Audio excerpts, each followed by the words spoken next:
Hello students, welcome back to my channel exam Darpan. जितने भी बच्चे क्लास 10th में हैं और 21 फेब को इंग्लिश का पेपर देने वाले हैं, ये वीडियो उनके लिए सबसे ज्यादा इंपॉर्टेंट है, क्योंकि मैं लेकर आ गया हूं आपके लिए एनालिटिकल पैराग्राफ का एक शानदार ट्रिक। अगर इस ट्रिक को आपने सीख लिया तो एनालिटिकल पैराग्राफ भी आपके लिए बहुत इजी हो जाएगा, बच्चों का काम, और जिससे आप अपने पूरे के पूरे 5 मार्क्स क्या कर सकते हो, पक्के कर सकते हो। अब क्या है वो ट्रिक, एक एक करके स्टेप बाय स्टेप आपको मैं समझाता हूं। देखो, सबसे पहले तो आप समझो कि ये आखिरकार एनालिटिकल पैराग्राफ होता क्या है। सबसे पहली चीज देखो, एनालिटिकल पैराग्राफ में आपको कुछ नंबर्स दिए होंगे और कुछ इंफॉर्मेशन दी हुई होगी, ठीक है। उसी की बेस पे उसकी स्टडी करना है, फिर उसका कंपैरिजन करना है, फिर एनालाइज करना है, और इसके बाद अपना कंक्लूजन निकालना है। और वही कंक्लूजन को, जो आपने कंक्लूजन निकाला है, उसको अच्छे से डेटा को आपको बस क्या करना है, समझाना है, ठीक है। यही अपना क्या होता है, एनालिटिकल पैराग्राफ होता है। स्टडी करो, कंपैरिजन करो, एनालाइज करो, उसका कंक्लूजन निकालो, और उस कंक्लूजन और उस डेटा को अपनी मीनिंग में, अपनी भाषा में उसको समझा दो। अब बात यह आती है कि सर एग्जाम में क्या दिया जाता है, क्या क्या आ सकता है एग्जाम में। देखो, तो बार ग्राफ आ सकता है, पाई चार्ट आ सकता है, डाटा टेबल आ सकता है, टेबल डाटा, सर्वे रिपोर्ट आ सकता है, लाइन ग्राफ आ सकता है, और स्टैटिकल फैक्ट आ सकता है। इनमें से कोई एक या कोई दो ऑप्शन में आपको आ सकता है। अब बात आती है कि सर अगर ये आ गया तो मैं लिखूंगा कैसे, वो भी समझा दो। और मैं बता दूं, वीडियो के लास्ट में आपके लिए कुछ बहुत सरप्राइज है। अगर वो कर लोगे ना तो डेट पैराग्राफ एनालिटिकल जो है ना, उसको हवा में उड़ा दोगे तुम, ठीक है।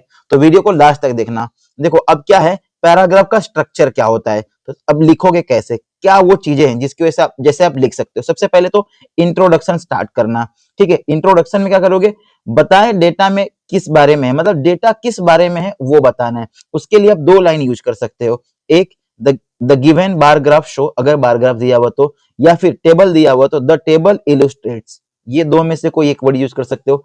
अब मेन बॉडी की बात आती है, मेन एनालिसिस। उसका मेन एनालिसिस क्या होना चाहिए, तो आप क्या बोलोगे, सबसे पहले उसके कंपैरिजन करके समझाओगे, ठीक है। हाईएस्ट क्या है, लोवेस्ट क्या है, उसके बारे में समझाओगे। ट्रेंड्स को एक्सप्लेन करना, इंक्रीज और डिक्रीज को एक्सप्लेन करना। जैसा फिगर आएगा देख के, मैं देखो एग्जांपल लेके आपको समझाऊंगा, कैसे लिखना है वो भी बताऊंगा, तो टेंशन नहीं लेना है। आगे बात आती है, आप कौन से इसके लिए कौन से वर्ड यूज कर सकते हो। तो देखो, आप लिखोगे इट इज क्लियर दैट, ये वाला यूज कर लेना, या फिर द हाईएस्ट फिगर इज, ये यूज कर सकते हो, या ऑन द अदर हैंड, ये यूज कर सकते हो। और फाइनली आता है कंक्लूजन। कंक्लूजन छोटा सा ही लिखना है, यहां लिखा है overall it can be concluded, ये वाला वर्ड यूज करो। या फिर इंपॉर्टेंट टिप्स, आपको एग्जाम में 5 मार्क्स के लिए फुल ट्रिक्स क्या है, टिप क्या है, वो भी मैं आपको बताता हूं, ठीक है। इसके बाद समझाता हूं। तो ये 3 पॉइंट मैंने बताए हैं, उन तीनों पॉइंट को क्या करना है, अच्छे से कर लोगे, और इसी पॉइंट वाइज में लिखोगे तो पूरे मार्क्स तुमको मिल जाएंगे। अब इंपॉर्टेंट टिप्स क्या है, जरा देखो। वो इंपॉर्टेंट टिप्स से पहले ना ये देखो, अगर इस तरह का आ गया तो क्या करेंगे, उसके बाद टिप्स बताता हूं। जैसे ये क्वेश्चन नंबर 5 है, ठीक है।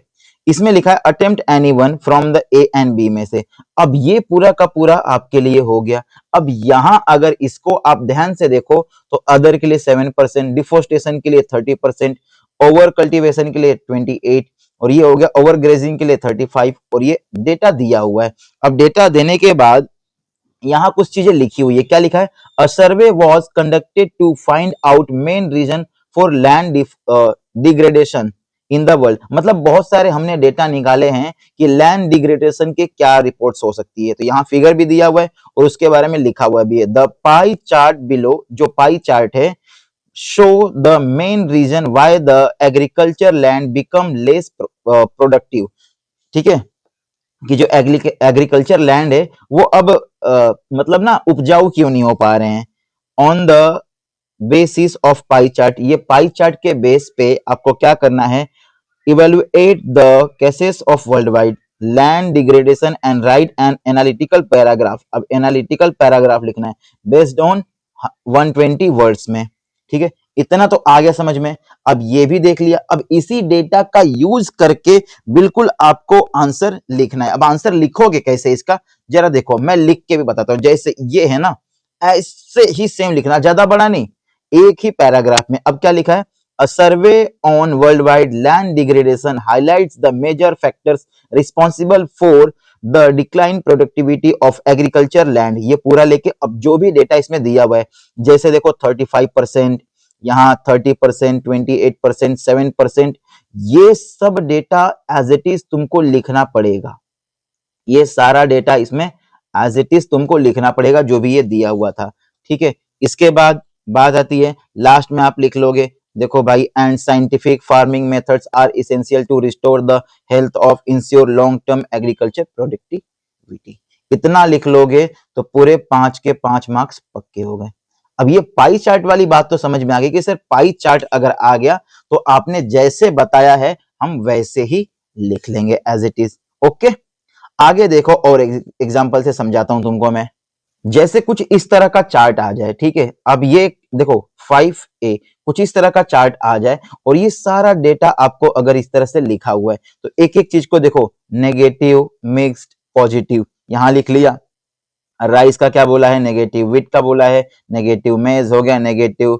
ये सोरगम हो गया नेगेटिव। पोटैटो हो गया मिक्स। अब ये सारा डेटा इस तरीके से यहाँ दिया हुआ है। देखो ये प्रीवियस ईयर पेपर से ही मैंने लिया है, जिससे आपको अच्छे समझ में आ जाएगा। ठीक है, तो यहाँ ये हो गया इतना। अब देख लिया इसमें, अब ये सारा डेटा लिखा हुआ है कि एनालिटिकल पैराग्राफ लिखो और 120 वर्ड्स में लिखना है, अच्छे से एनालाइज करके। ठीक है, अब लिखोगे कैसे आप, ये जो वर्ड्स है ना, ये वर्ड्स तो जरूर ही यूज करना है। अब देखो कैसे लिखोगे, पढ़ लिया इसको, अब लिखना कैसे, स्टार्टिंग देखो कैसे करोगे। आप बोलोगे the given chart illustrate the impact of climate change on various crops and fish species. कि ये जो चार्ट है ना, क्या बता रहा है, क्लाइमेट चेंज को बता रहा है। कहाँ, वेरियस क्रॉप्स, बहुत सारे क्रॉप्स के, और फिश स्पीसीज के बारे में। ठीक है, आई बात समझ में। इट इज क्लियर दैट, बोला था ना ये वाला बड़े से यूज करना। It is clear that the data represent mixed effect with some crops being negatively affected. कि कुछ क्रॉप्स पे क्या कर रहा है, नेगेटिवली इफेक्ट कर रहा है, कुछ पे पॉजिटिव कर रहा है और कुछ पे नहीं कर रहा है। तो देखो व्हीट, राइस हो गया, व्हीट हो गया, मैज हो गया, सरगुम हो गया, फ्रेश वाटर फिश हो गया, सो नेगेटिव इंपैक्ट कर रहा है। और बाकी पे ऐसे ही लिख दूंगा भाई साहब कि किसी किसी पे ये क्या कर रहा है, पॉजिटिव इफेक्ट कर रहा है।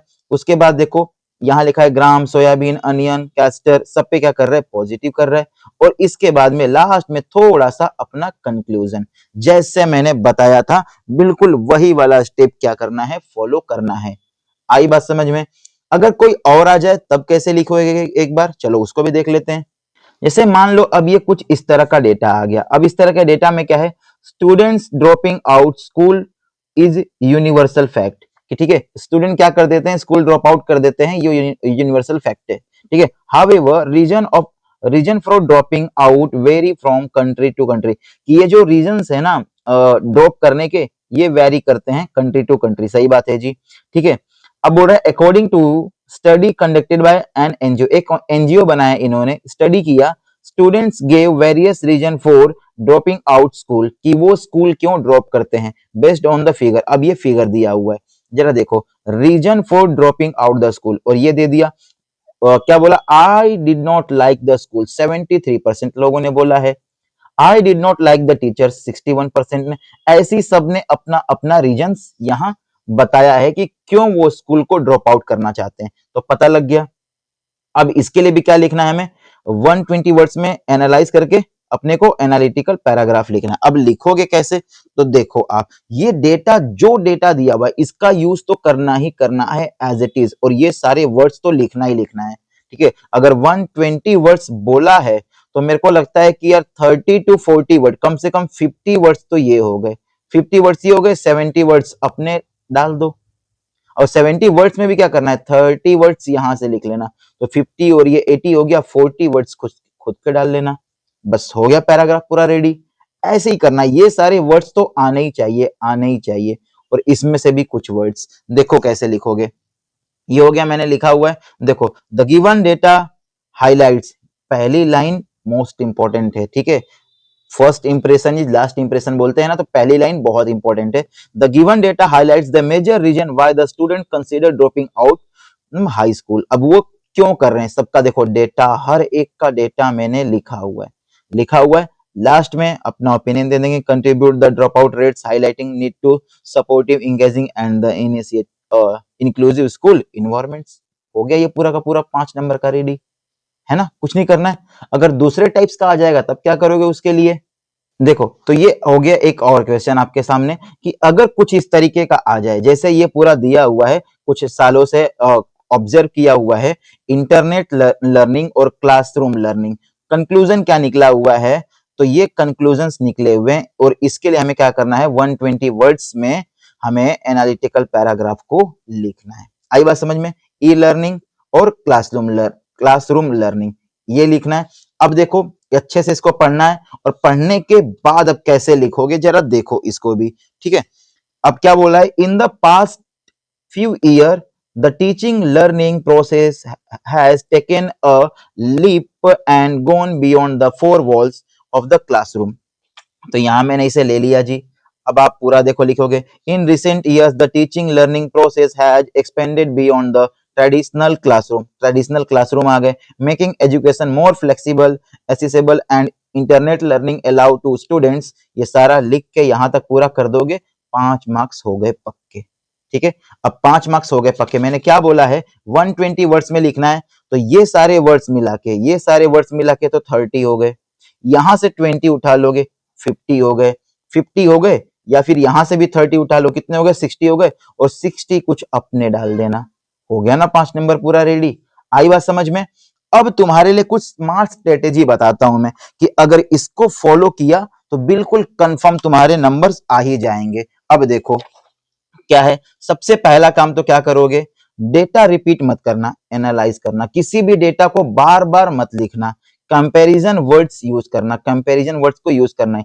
टेंस कौन सा यूज करोगे, तो हमेशा प्रेजेंट टेंस ही यूज करना, हमेशा प्रेजेंट टेंस। अब देखो, एग्जैक्ट नंबर लिखना, अपनी मर्जी से कुछ भी नहीं, और 1 पैराग्राफ में लिखो, ऐसे नहीं कि एक पैराग्राफ यहां फिर यहां फिर यहां, नहीं, सबको एक ही में इस तरह करके लिखो।